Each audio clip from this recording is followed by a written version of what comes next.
Hi, my name's Robert Magleby, and I'll be presenting on the CIPP evaluation model on behalf of Group A, which is myself, Lewis Hoffman, and Annette Mulder. Now, hopefully we'll get just about 8 or 10 minutes here without the dog barking and going nuts, people pounding on the door, phone ringing, neighbors having trouble, internet going out, power outages, and computer virus causing the computer to crash. If we can avoid those obstacles for just about 8 to 10 minutes, I'll be able to tell you something about CIPP. Here we go. I have my fingers crossed. CIPP. What is CIPP? CIPP stands for Context, Input, Process, and Product. It's a systems model that's used to evaluate programs at the corporate level. The CIPP model is very popular in education to evaluate educational programs and their outcomes.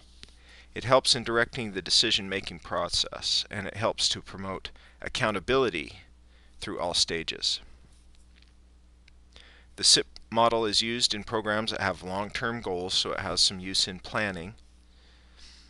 The model was introduced by Dr. Daniel Stufflebeam back in 1966 to guide mandated evaluations of federally funded projects.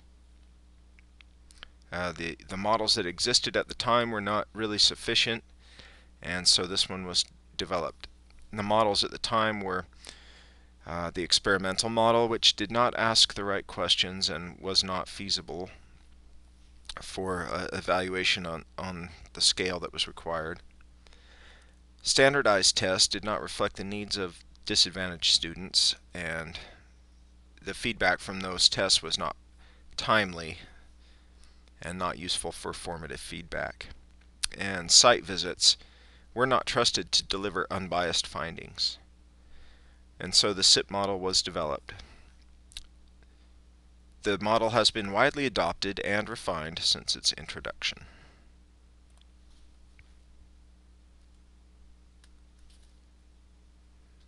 Okay, somehow you can go to another slide if you're really clever. Here we go.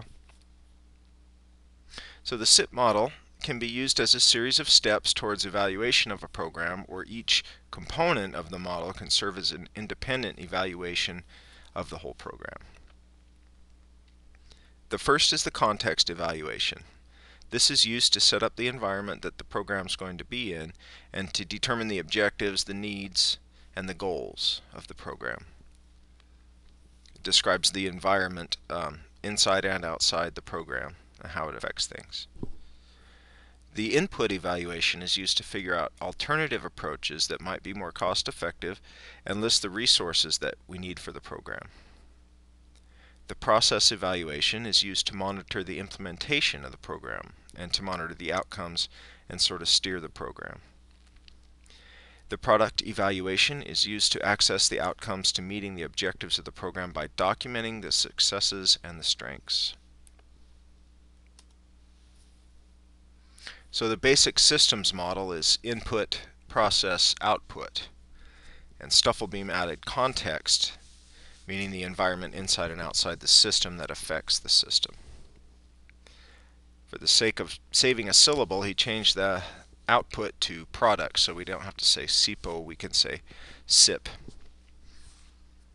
The process was revised slightly in 2003 and then again in a second edition in 2007. And in the 2007 edition, the model was expanded to 10 steps, but it's still called a CIPP.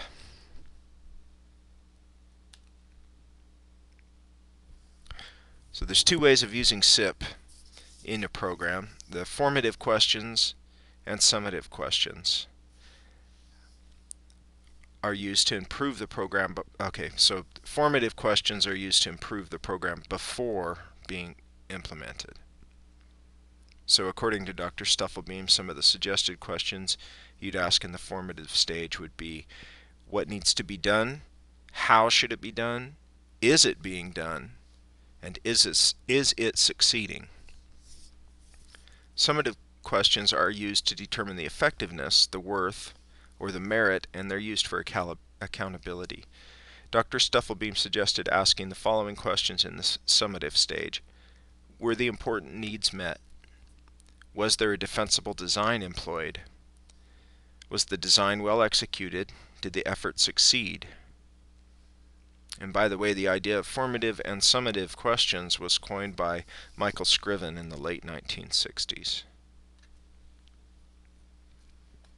So a little breakdown of each step of the CIPP model. The context is the planning stage, and that's where you identify the goals, identify the needs, and you look for opportunities in the environment. And you ask the question, what needs to be done? What are we trying to accomplish? The input stage is where we structure the program. So that would usually involve a cost-benefit analysis, a program design, an assessment of the available resources and the necessary resources and identify the gap there. Examine alternative strategies to the program and develop the strategies that are going to enact the program. So the input stage is meant to answer the question, how should it be done?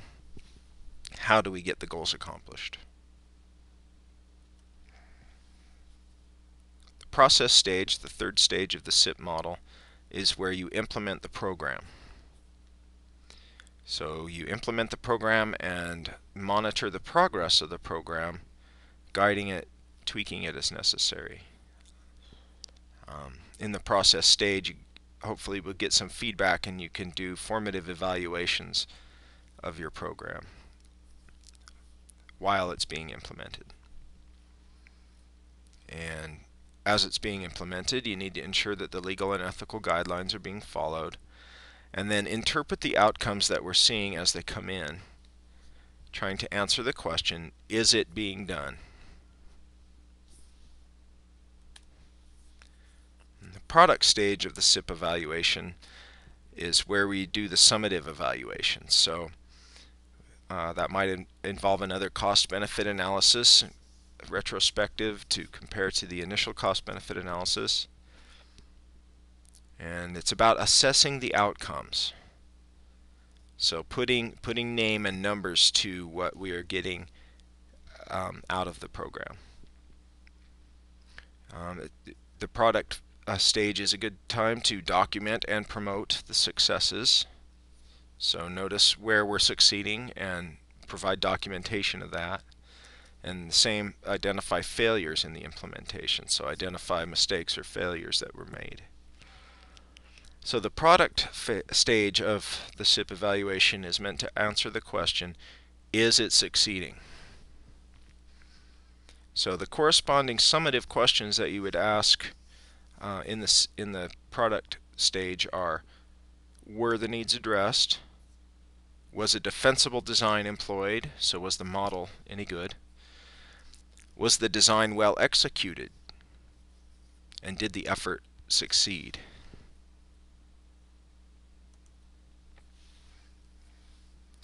In 2007, there was a second edition of the checklist created by Dr. Stufflebeam. Reflects an 8-year evaluation from 1994 to 2002 of the Consuelo Foundation, which was a project to provide value-based self-help housing and community development for low-income families in Hawaii, so basically an affordable housing program. The 10 components of the checklist are contractual agreements that guide the evaluation, context evaluation, input evaluation, process evaluation, product evaluation, and that last stage is divided into impact, effectiveness, sustainability, and transportability. And then there's a meta-evaluation of the evaluation itself and a final synthesis report. So those are the 10 steps. The 10-step evaluation model takes the product stage, the last stage of the CIPP model, and breaks it down into 4 parts, numbers 5 through 9 on this list. Impact refers to the direction and focus and is meant to answer the question, was the right group reached? Did we affect who we meant to affect? Effectiveness answers, did we achieve the goals? Did we meet the needs of the program? Sustainability refers to the ability of the project to support itself over time. And transportability is a measure of how useful the program would be somewhere else. So can we take the same model and apply it somewhere else? Meta-evaluation is the evaluation of the evaluation. So what did we do right and wrong with the evaluation itself? What did we plan for well, and what did we miss? And the final synthesis report, has three parts to it: the background, the implementation, and the results. So the report is useful for showing the strengths and the weaknesses in our program, the lessons that we learned through success or failure, and then just a bottom line assessment.